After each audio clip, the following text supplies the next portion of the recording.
Welcome to the All Pop No Culture Podcast. This is our special segment that we're doing on Lost, where I get Pete and the Andys to watch Lost for the first time. This week, we are concentrating on episodes 3 and 4 of season 1. If you're going by names, the episode is Tabula Rasa and Walkabout. We have a lot of fun with this one. We're sans Andy this week, so it's just me, Pete, and Andrew. But it's very interesting to watch these guys begin to theorize about what is coming on the show and things that they've seen so far. If you've watched the show already and you're enjoying kind of seeing these guys take it in for the first time, you'll have a lot of fun with it. If you've never watched and you're watching alongside with them, by all means, leave comments on your own theories and let us know what you think. Enjoy the episode and have a great time.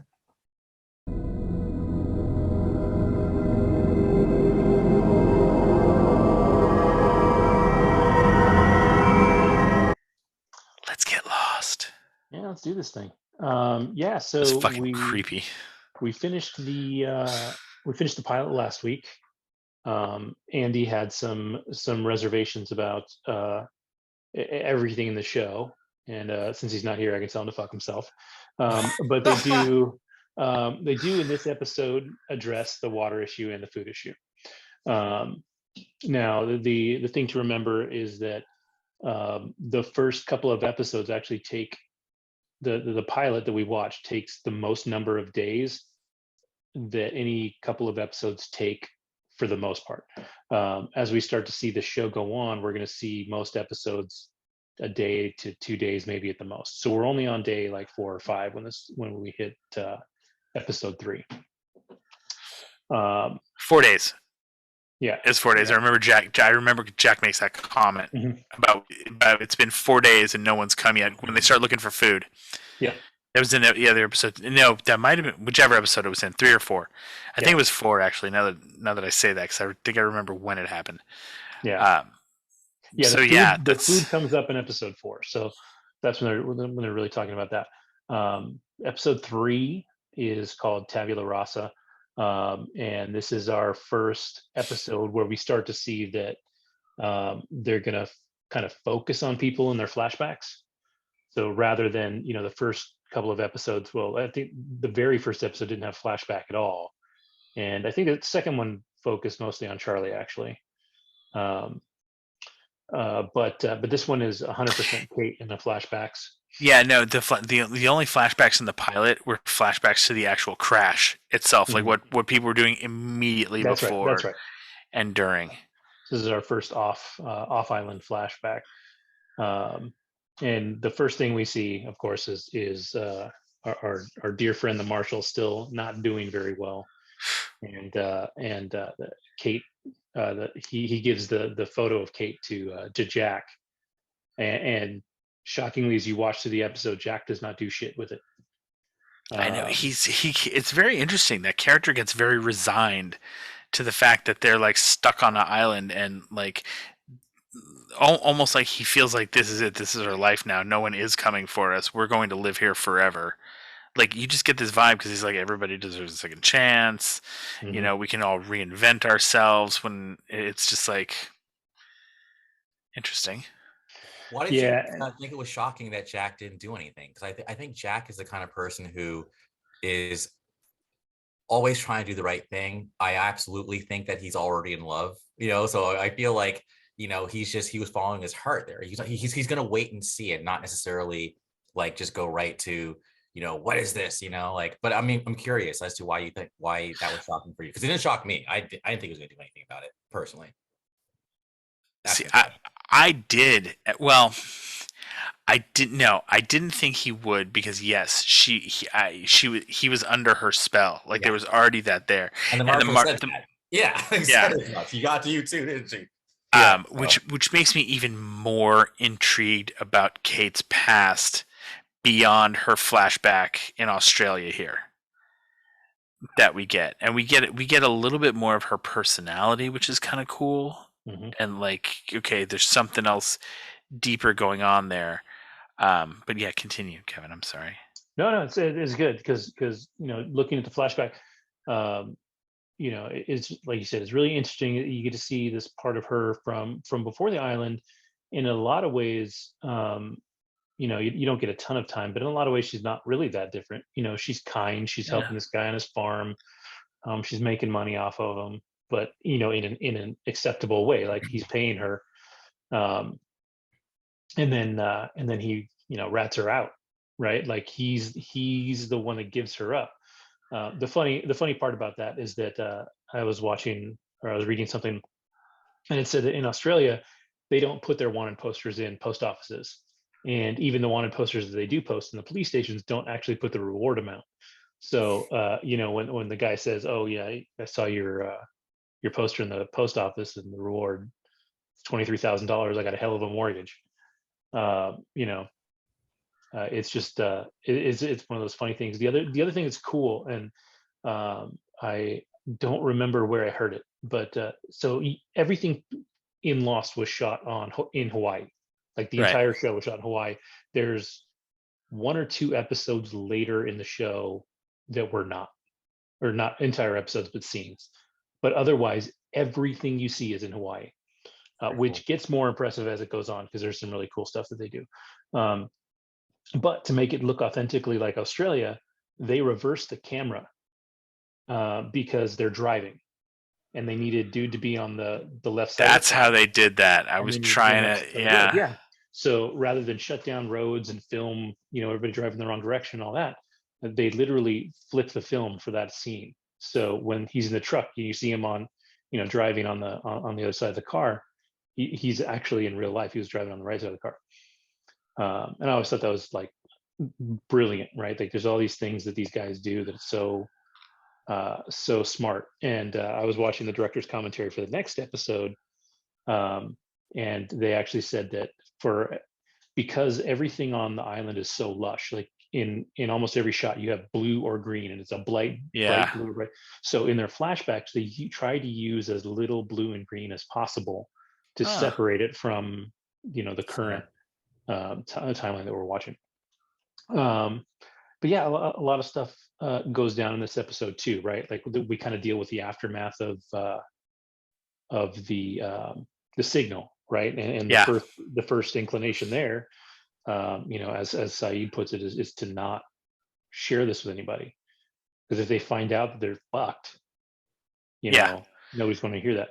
And I think that's probably one of the reasons that Jack also has his line about, since we're here, we all get a new start.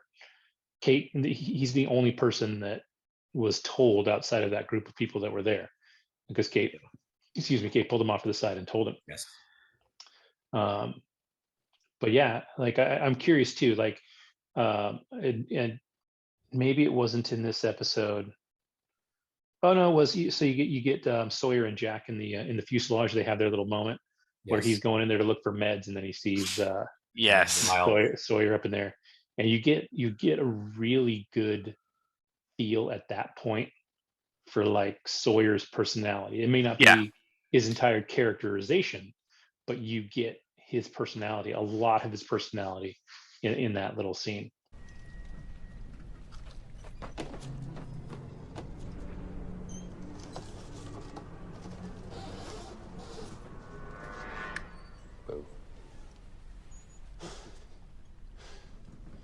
What are you doing in here? Trick or treat, same as you. You're looting. Ah, you say potato. Mm-hmm. Totally. But yeah, and so I mean, there's a bunch of stuff. I mean, what are your takeaways from this one? Like, what are you thinking about? Because Locke still hasn't done anything in the third episode, right? Like Locke. Yeah, no, he's in the third. No, in the third episode, Locke. Locke actually has a really big moment in this episode because he has seemed like the weird, creepy dude through the pilot, and he still seems like a weird, creepy dude. But he's also a weird, creepy dude who carved a dog whistle, found this kid's dog, and then took the dog to the dad so the dad could be the one to do it in the kid's eyes. Like that's some dope shit.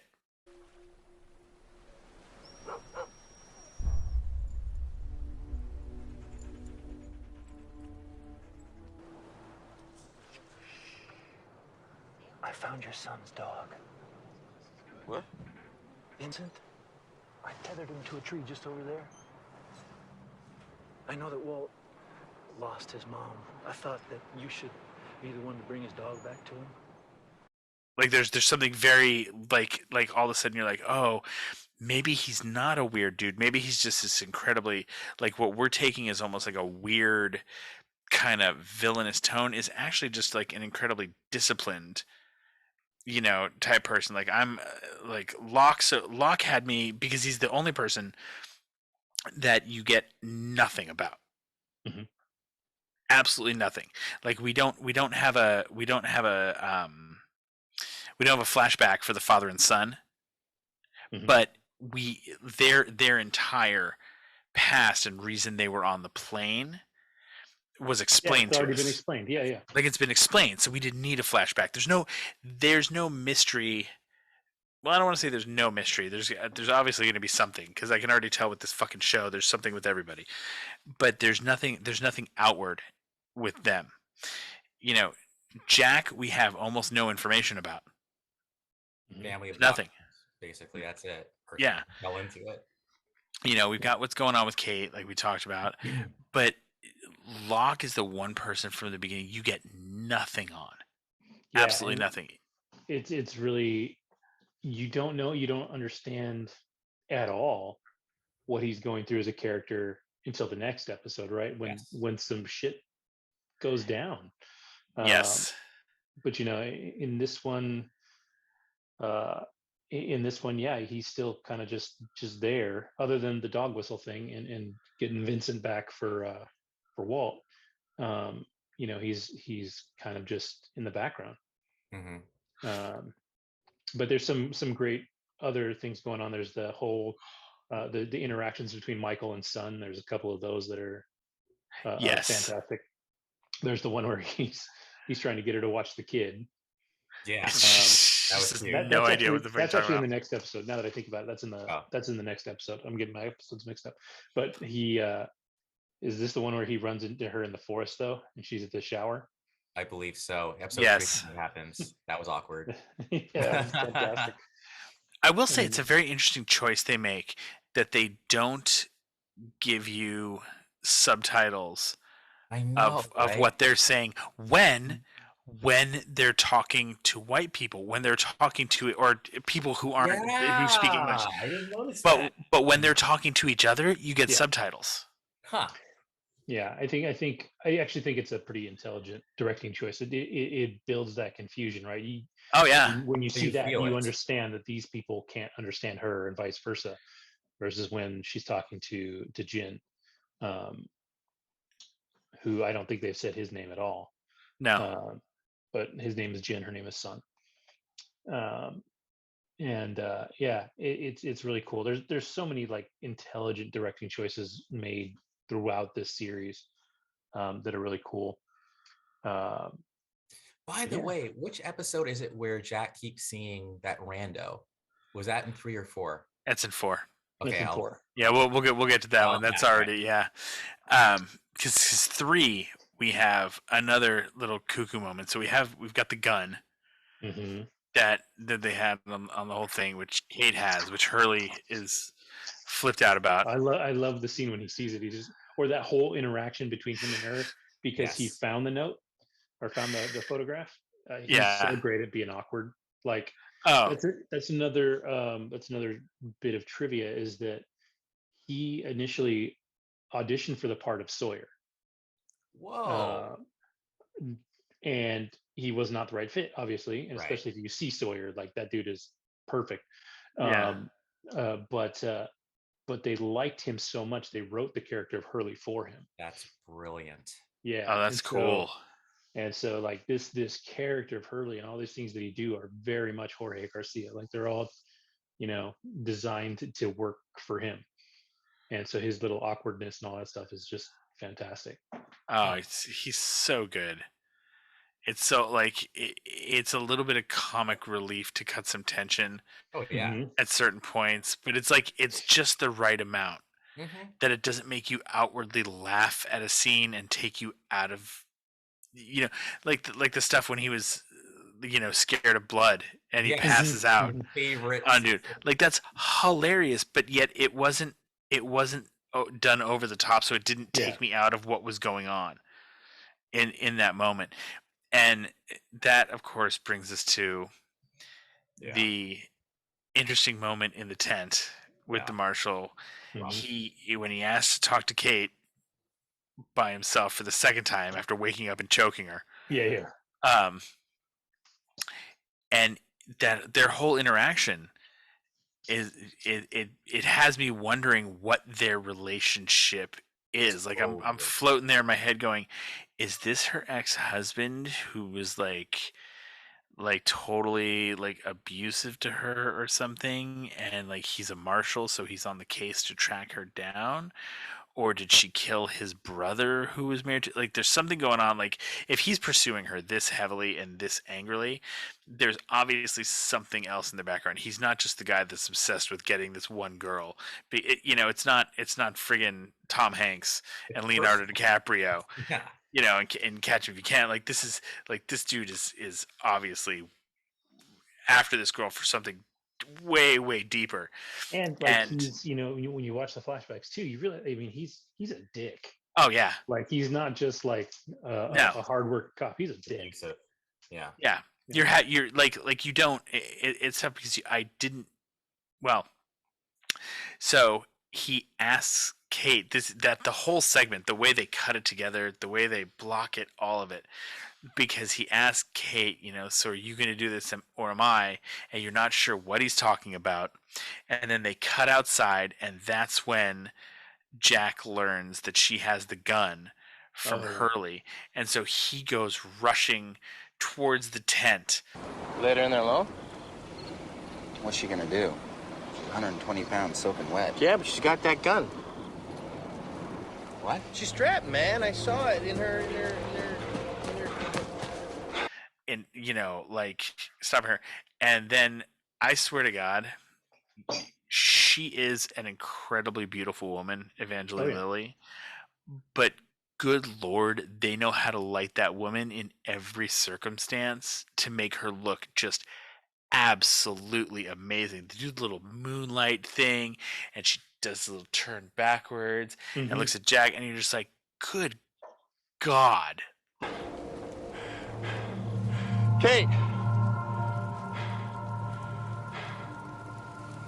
Like, how do you look this good crash landed on an island? Seriously. Like, just okay, it doesn't make any sense. I gotta jump in for a second. All right, so basically, I didn't even know who Evangeline Lilly was because I remember, I know she was in. I'm not gonna get off topic. Yeah. She's the Wasp, right? In the Marvel films. So my friends would be like, "Dude, what about Wasp?" So I'm like, I don't really get it. I'm like, I don't.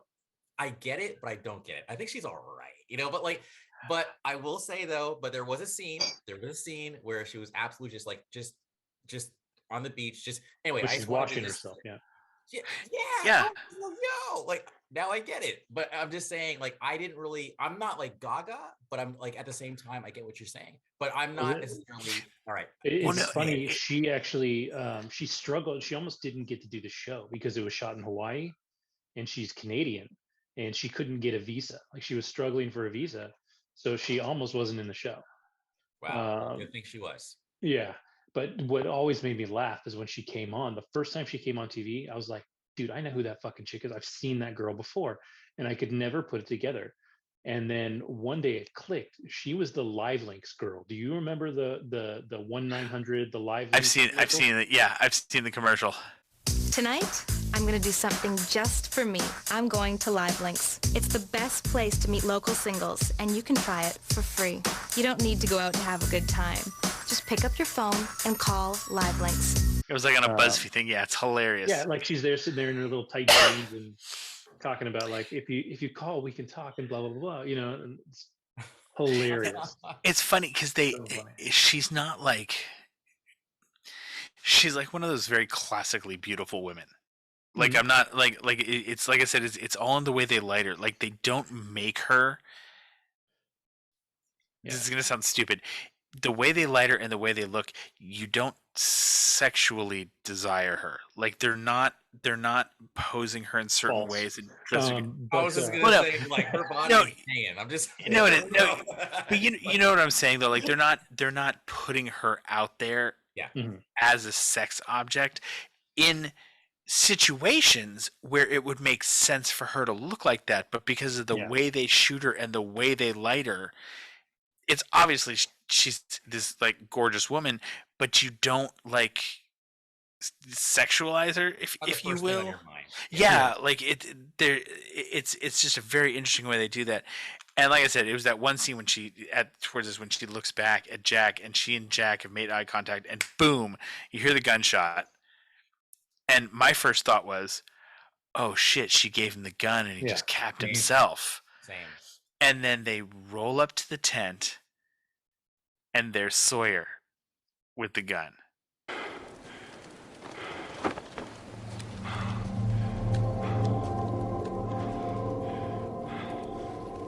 What did you do? What you couldn't. Like an idiot. And he makes the comment, well, I did it because you couldn't do it, or something to that effect. But then you look, and the dumbass has shot the dude in the chest, not directly in his heart.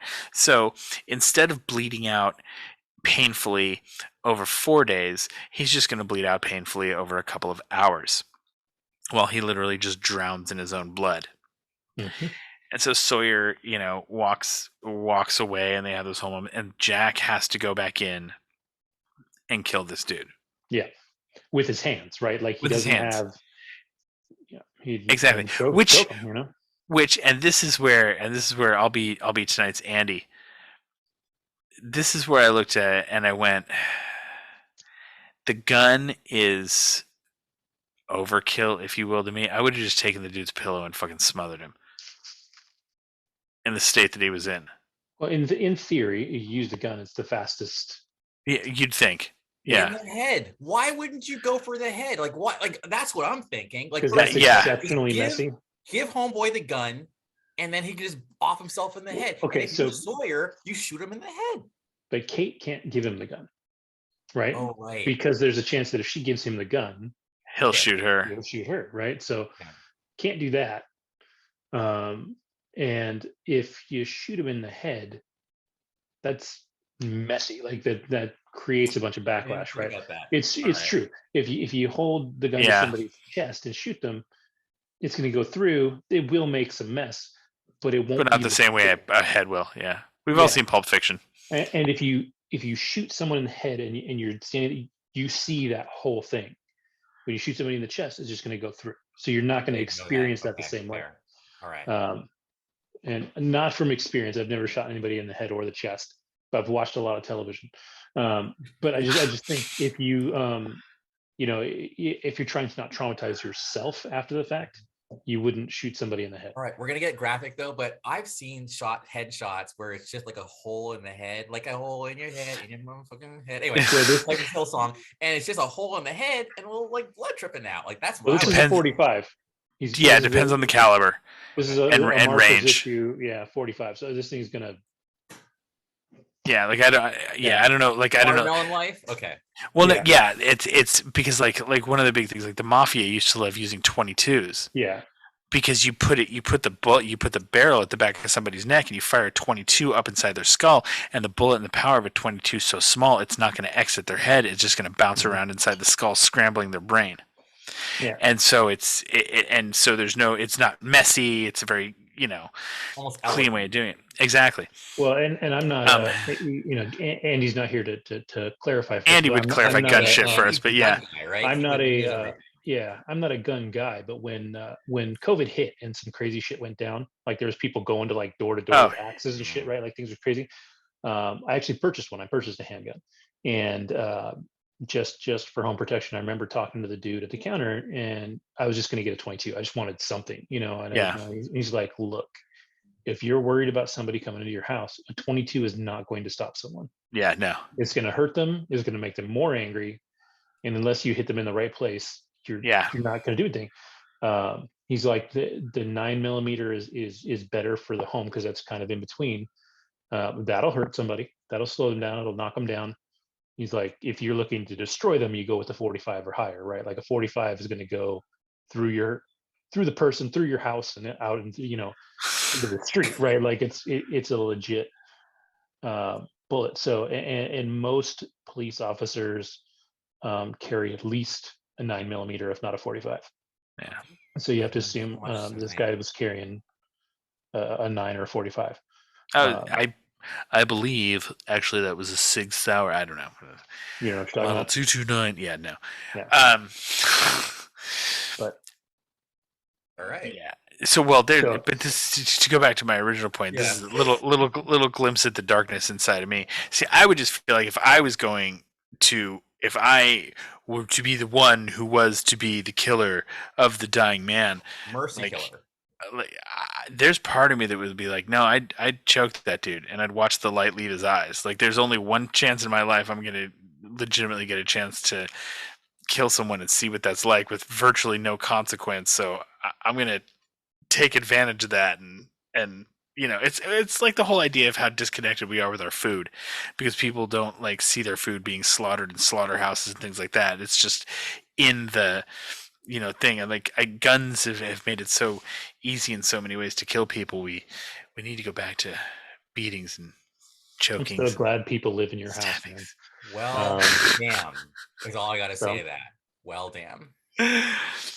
Okay, so anyway, and then so I mean that's the bulk of that episode, right? But what was really interesting about that episode, and it's almost a bummer that we didn't have the break in between these two episodes, because the way this episode ends, it ends with this huge happy ending montage, right? Yes. Like they're playing Washed Away.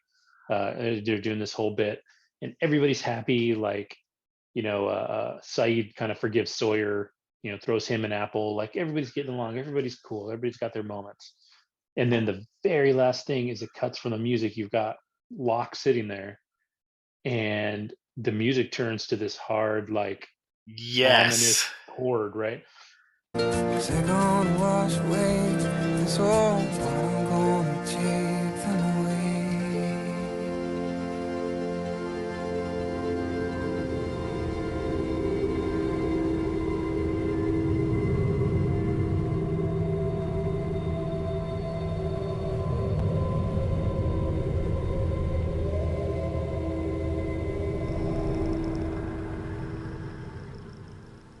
Takes a very, very, very ominous turn leading into Locke. And if you ended there and didn't have the next episode, you'd have a whole week to say, what the fuck is going to happen? Like, who the fuck is this guy? Okay, so that ending, so it's funny because of certain time constraints, I'm actually not watching this show with my oldest, which would be, she's 14, and it would make the most sense. The one I am kind of default watching it with, who I never thought I would be, is the 9-year-old, and she's digging it. The minute that play, like, it's so funny because she is always cued in on musical cues as to tell you big on them too, what kind of person is, and that, like, she, like, visibly was like, oh, he's definitely a bad guy. Listen to how that music play. Like, she was just like, he's definitely bad. And then we watch the next episode. And it changes a whole lot of opinions you have of this guy when you watch that episode. One last thing about that episode is that episode 3 was the lowest rated episode of the entire first season. Interesting. And when I say that, when you look at current watch numbers today on national television, the lowest rated season had 16.64 million viewers. Wow. As it aired. That's a lot. And that's the lowest. These days we don't get that because there's streaming numbers are hard to track, all that shit. But that, 16.5 million viewers. Oh yeah. Lowest that's huge. Yeah. That's, out of curiosity, what night was Lost on? It was during the week. Yeah. I think it might have been Wednesdays. Okay. Just curious. I think it switched days at one point though. And then you'll see in the middle, in one of the later seasons, I think there was a writer's strike too in the middle of Lost. And I think one of the seasons is shorter because of it. I might be wrong, but I can't remember off the top of my head right now. 2008 or 2007, I think was when Yeah. it happened. But yeah, so the next one opens up, and the first thing we see is Vincent barking into the woods. Right, the dog's losing his shit, and of course we know the woods are a bad place right now, right? Especially at night, you know. Yeah. And it turns out that he's actually not barking into the woods; he's barking into the fuselage. Mm-hmm. And so, you know, everybody nuts up and decides to go see what he's barking at. One thing that was pointed out in the director's commentary that I thought was hilarious is they said it was not a mistake that Jack has a small flashlight and Sawyer has a huge flashlight. Because Sawyer's got to compensate, right? Like he's got to be. Man, nice. That's hilarious. Because like you actually see it in the episode before. Yeah. Because Jack is very practical, right? So he's got the flashlight in his mouth, so he can move around and just do it with his hands. Whereas Sawyer's got his big flashlight to look like the big tough guy, you know. But yeah, that was not unintentional. So I thought that was pretty funny. And then in the in the fuselage, of course, they've realized that there's two sets of eyes staring back at them, and then they get mowed down by boars. Yeah, I thought they were wolves at first. Like just the way that like they do a really good job of not letting you know exactly what they were. And boars scare me for a couple of reasons. Number one, I know it was a boar that killed the king in Game of Thrones. It sets everything off. Like boars are not to be messed with.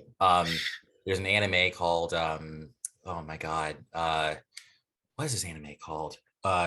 Anyway, it's an anime. It's like Studio Ghibli. People know what I'm talking about. They know it's like these boars and they're running around. They're all like messed up and they like kill people. Anyway, boars are not to be messed with. They're pigs, but they can mess you up. So yeah, when he said run, I'm like, I'm running, you know. And they're loud and anyway, I want nothing to do with it. And they do. They hurt Charlie right away, right? Like Charlie gets injured in this, not badly, but he gets hurt. Oh yeah. And so Jack's got to clean him up. Later on, when they go after them, Michael gets hurt. You know, he gets clipped in the leg. So it's it's a trip. Like it's cool. It was funny listening to the commentary. They really wanted live boars on set, and they had a trainer. No, they had a trainer and everything. And then the day that they were going to do the scene, they're like, "Oh, well, the boars just ate. They're not really down to do anything." So they never actually used the boars on set. Wednesday nights at 8, and then that's when it was on. It never changed nights, but from the second season on, it was on at 9 o'clock. 9. That makes sense. Okay. Or push it back rather. Yeah, this is now when we start getting to see a little bit more of Locke. Yep. Because he figures out what they are. This is where they decide they've got to do something about all the bodies that are inside the fuselage. Yeah. It's such a stupid scene. I love people with kids. They're so funny when they spell words. Like I just can't anymore. You hit an age where you just can't spell in front of your kids, and people like who don't have kids don't understand that. So like, we can just spell things. I'm like, she's fucking 9, bro. Yeah, she's been spelling for a long fucking time. I'm like, she knows what you just spelled. It's cool. But yeah, that whole little exchange was goofy. But it was very interesting that, and I kind of get why he wants to do it, but at the same time, it's an interesting move to burn the fuselage down as well. I just keep thinking of. Well, they're not. They're not. You're not going to burn the fuselage into pieces. But what it does do is it acts as an oven. It makes it so that you can get the heat that you need, the temperature you need to burn the bodies. Basically. Yeah. Which does make sense. It also acts as basically almost like a cauldron for a flame that you can actually, in some ways, it will actually direct a flame in a certain way. Yeah. But it just there's something about it that was just like weird to me, because then that also means that they've got to grab all the dead bodies from the beach and throw them in to there were fewer bodies in the beach though. True. There were some, and they had to bring them in there, but it was all about it's about what they had to work with, and you couldn't bury all those bodies, right? It's just not practical. And you can't just throw them in the water because ocean tide's going to bring them back, and then you just got bodies strewn all over the beach, right? Like that's shitty. And not to mention, let's just go ahead and get and sanitize the place that attracted the boars in the first place. Like that, to me, I was just thinking it was literally just like it was that simple. Like the boars are going to keep coming back, so let's just burn everything. Let's take away the reason for these boars to come back so that we don't get injured again. Because that's what I'm thinking. I'm me, I'm anti-animal, wild animal. Like I'm like, let's be safe and stop these boars from like messing us all up. Well, see, this again is where I get like Andy about it though. Because like, did you ever see the movie Lord of War with Nick Cage and Jared Leto? Okay, it's actually a really good watch. Nick Cage isn't super over the top, and the story's fucking really, really cool because it's based on a true story.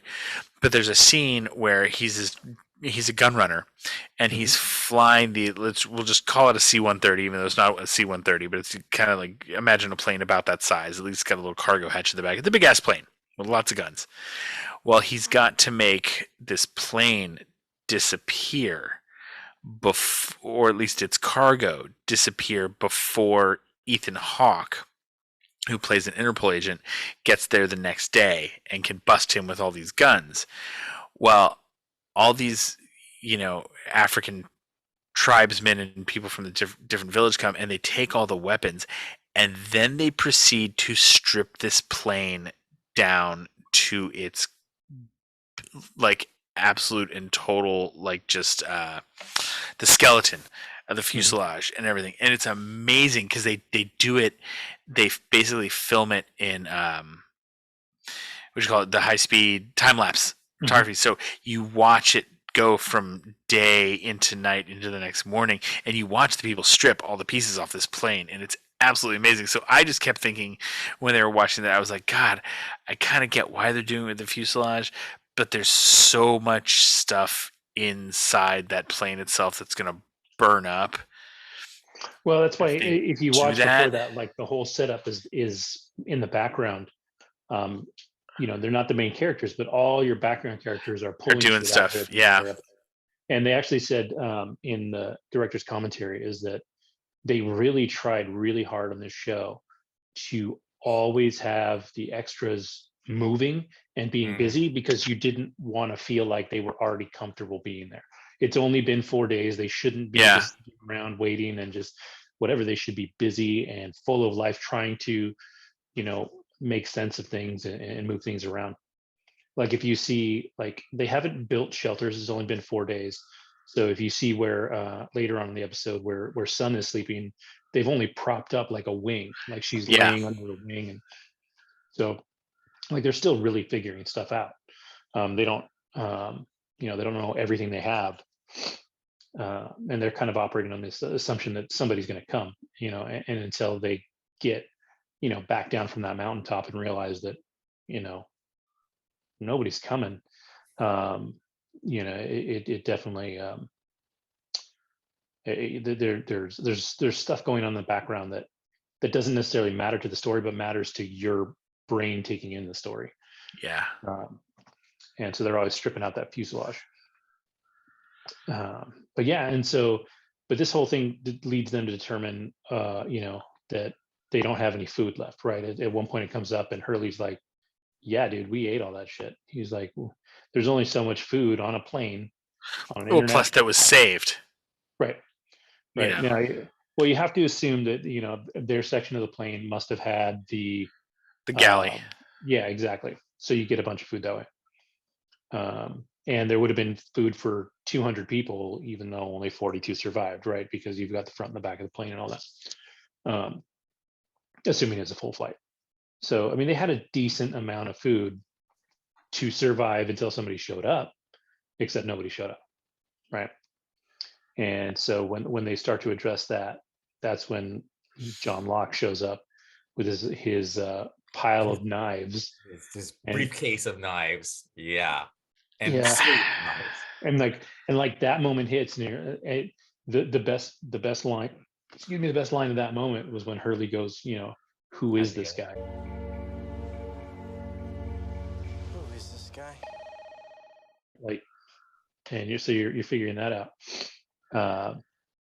But at the same time, we're getting the flashbacks where the first one is him sitting at his desk, and he's calling himself the Colonel, and for just a second, you're watching that flashback, and it seems like maybe he's somebody in the CIA. He's an operative or something. Like cool, somebody important, and he is fucking not. Like he's a dude at a box company that just can't do shit. And he's not an important person. He's not important to anybody. And as the episode goes on, you find out he's really not important to anybody. He's on the phone with Helen, and he's talking to her, and it turns out that she's just a 1-900 number, basically. Yeah. That was depressing. That he talks to all the time. Yeah, like his story is sad, and you don't get the full. It builds sadness of his character up until the reveal, right? Because you first see him and you think, oh, this guy's really important, and then he gets knocked down by this asshole manager, and then he meets his friend to play a game in the lunchroom, and his manager shows up and he's a dick. So they're just tearing him down even more. He goes home, sounds like he's talking to his girlfriend. It's not even his girlfriend. Like, it's somebody he's paying to talk to. And then he's like, well, I'm going to go to this walkabout. You want to go on that? So he shows up at the walkabout, and that's when you fucking find out that, like, he's in a wheelchair. Okay, I'm glad you did that, because I was trying to figure out how to reveal that without being able to talk about everything I want to talk about, because it is one of those things that it was a Shyamalan-worthy twist, that the minute it's revealed that he's in a wheelchair, all of a sudden you look at all the funny little things that they've done with the camera and the way they've shot stuff, and you realize, wow, we haven't seen Locke standing in a single flashback. Yeah. When he was sitting on the bed, he was sitting there stick straight with his legs.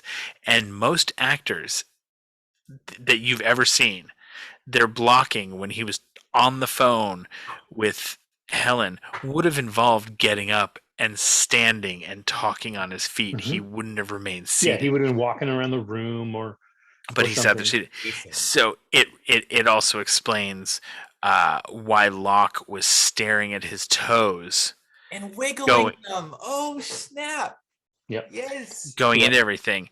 And so all of a sudden now, when we flash back to episode 3, and Michael is asking Walt what he and Locke talk about, and he says it's a secret.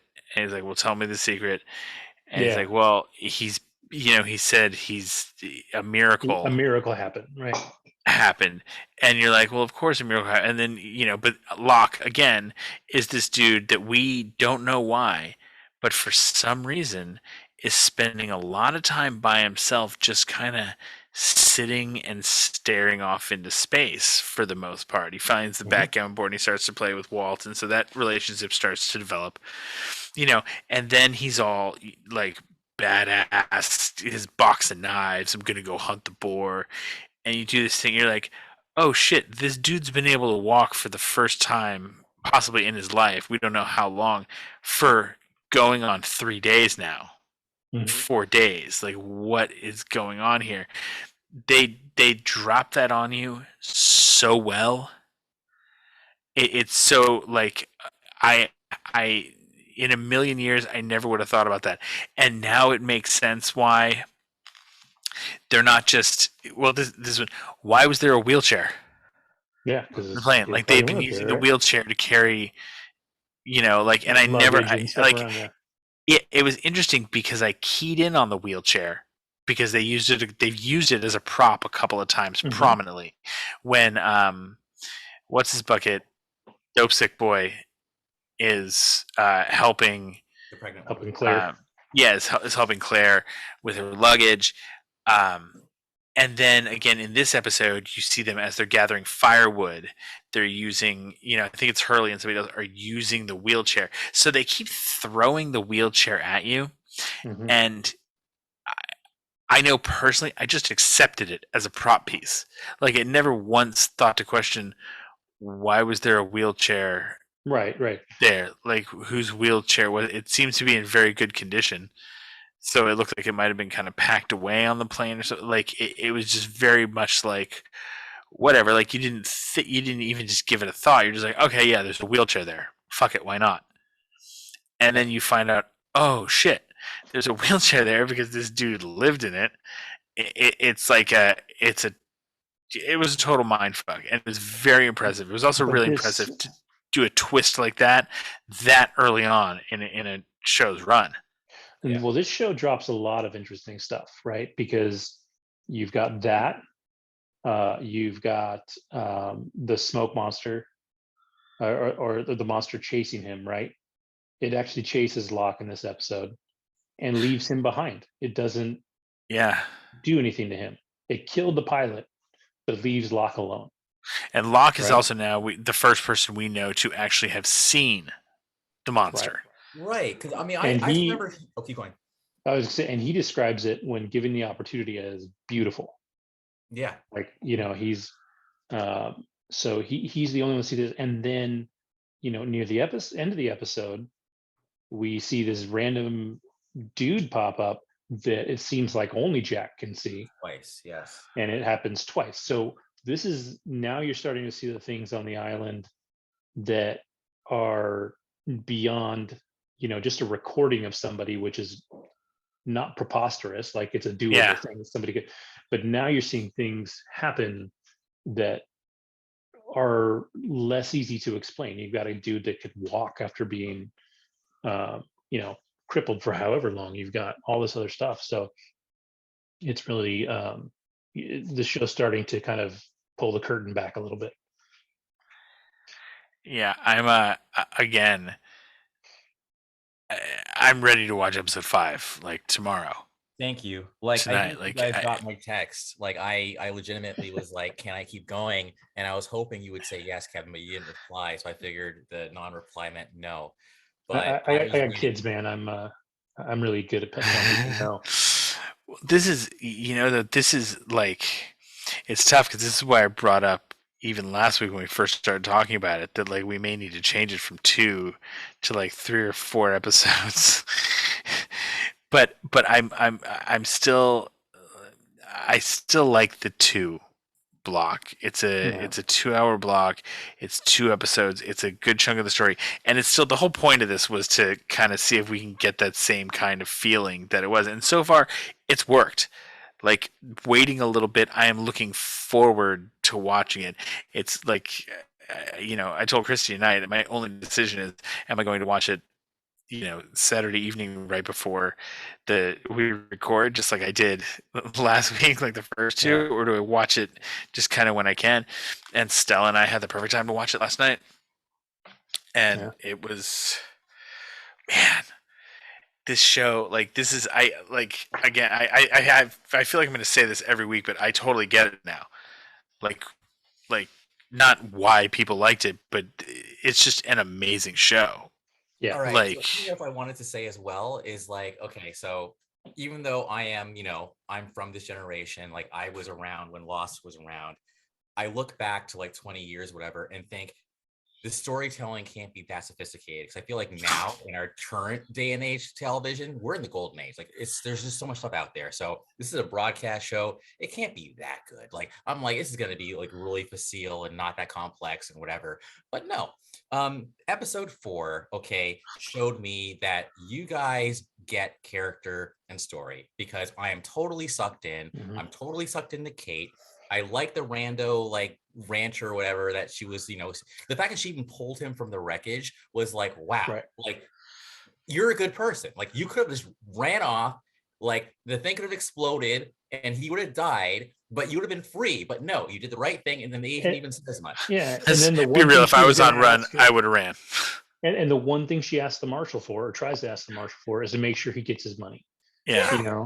Like, so that's number 1. But then number 2, I'm gonna admit this on the podcast. Like I did notice the wheelchair, but I didn't realize it was that like salient. So it kind of like alters my perception of Locke because originally, as I was telling you before, like, the thing I liked about Locke was the fact that here's a guy who, I'll say it all. Okay, I thought it was a pretty interesting metaphor, even though COVID hadn't happened, for COVID, because to me, COVID and that plane crash, it's similar in that it's taking people who are doing one thing with their lives. They have all these plans, and then the crash completely dashes their plans, and COVID completely dashed a lot of people's lives. And it still is. But not everyone is reacting the same way to this circumstance. And for Locke, if anything, this plane crash and this situation is a much better life than he had before in his cubicle being bullied by his toxic boss. Well, yeah, and this is exactly what he was trying to do, right? Like, he wanted to go on a walkabout. He wanted to be in the middle of this shit, and then he got it. He got what he asked for. Yeah, and what I also like is, like, it's all about, like, how, like, life is all about, in my opinion, how you react to it. Like, it's half what happens to you and half how you react to it. And I think Locke is reacting in a way to where he's actually trying to make the most of the situation and in a positive way. Now, I'm still saying my jury is still completely out on this dude. Like, I still think that there's some nefarious stuff going on, and the fact that you call it the smoke monster, but the fact that this monster was like, rah, and he's looking at it like, you're so beautiful. And then, like, he comes back with the boar. I'm like, okay, you're a badass. Like, you might be the Wolverine of this crew right now, even though the other guy wanted to be Wolverine. You're Wolverine, like, you're nerdy Wolverine. Like, I'm still not, like, I just need to know more. And that's why I want to keep watching this show. I'm actually, like, kind of in on this dude. Yeah. So it's funny, Kevin, you brought up earlier when Hurley asked, who is this guy? It's funny because those were some of the things I then started unpacking about Locke. Is he's trained for all this time to go on this walkabout. It's something he really wants to do. Yada yada yada. Why so many knives in a big metal suitcase? Like, it's a very interesting, like, and they're knives that all fit in, like, the foam casing. And he was able to throw that knife with, like, crazy accuracy there. Yeah, dude. So there is still way more to Locke than has even been touched on. I feel like. And I think he's, you get the feeling that he's a pivotal character, right? Like, you watch it and you can just tell this dude is important to the story because of just all the things that are revealed simply by this episode flowing through him, right? But I was telling you guys beforehand that this is the episode that they call the Walkabout effect. This name of the episode is Walkabout. And they call it the Walkabout effect because this is where everybody says that if you've watched up till episode 4 of Lost, this is where you get hooked. If you didn't get hooked before, this is the one that draws you in. So yeah, for sure. It's just it's a good episode. Like, Locke is great, and there's still they've dropped more mysteries. Like, I don't know. Do you guys have any guesses on the dude on the beach? No. A family member, maybe. I don't know. I just No, I don't think he's a hallucination. And again, I don't know anything about plot points, but I do know just from little things I've seen on the internet and something else, there is some sort of, like, lab facility type place or something on the island. Okay, if we're gonna go into spoiler territory again. Well, no, but that's I don't like that. That's all I know about it. So I don't think it's hallucination. I think this dude is from something. I'll just say this: if you watch Battlestar Galactica, when the Pegasus shows up, because of course there's a Galactica, but when the Pegasus shows up, I feel like there's going to be a Pegasus moment on Lost. That's all I'm saying, and I think that's going to happen. I just got goosebumps again because when Pegasus shows up in that damn show, I'm telling you guys, I'm just so happy. Anyway, so that's what I'll say. I think there's going to be a Pegasus moment, and I said it metaphorically so that I'm not ruining anybody who hasn't seen the show yet. So, but I think Kevin knows what I'm talking about. Yeah. I've seen Battlestar a couple of times. But one thing I'll say too, now that we're kind of rounding up our talk from this episode, but I do in my spare time do a lot of writing. I try and write some different stuff and all that. And when I'm talking to other writers and people that I know, the question always comes up is like, what's the most important thing when you write? Is it your characters, or is it is it the story? And I always say it's the characters, because it doesn't matter how good your story is if you don't care about the characters. It doesn't matter. And so I always point to Lost as a character study, because at this point it's not spoiling anything to say that you're going to see this format continue going forward, where we're going to have roughly 60% current and 40% flashback, and it's going to be about specific characters. So the show does an amazing job of just building each character so well, and not many shows, even good shows, not many shows build characters like this. So it's an amazing work in character development. Huge. And then I'm all about it, because that's what Myers-Briggs, we're going to talk about that later, is all about. It's about personality and character. Yeah. So that's it. I forget the names of the next episodes. There's obviously, we're going to watch 2 for next week. Let me see if I can remind myself what they are real quick. They're going to be good and really good. That's what they are. You've got White Rabbit and the House of the Rising Sun. So you can have a guess of at least what House of the Rising Sun is about. Who is? And then it's about the who is. Well, they're all horse. But yeah, it's we got some good stuff coming up. White Rabbit episode, I know what that one's about. And that one's going to be a little revealing. And then House of the Rising Sun gives us a look at some characters that we've seen but haven't really gotten a whole lot from yet. So I'm excited for next week. Yeah,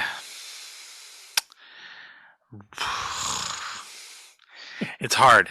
It's really hard to not because I really, really want to just keep watching it and binge through it, because it's one of those shows that I feel like you could binge it and you could just wind up spending a week and just finish it.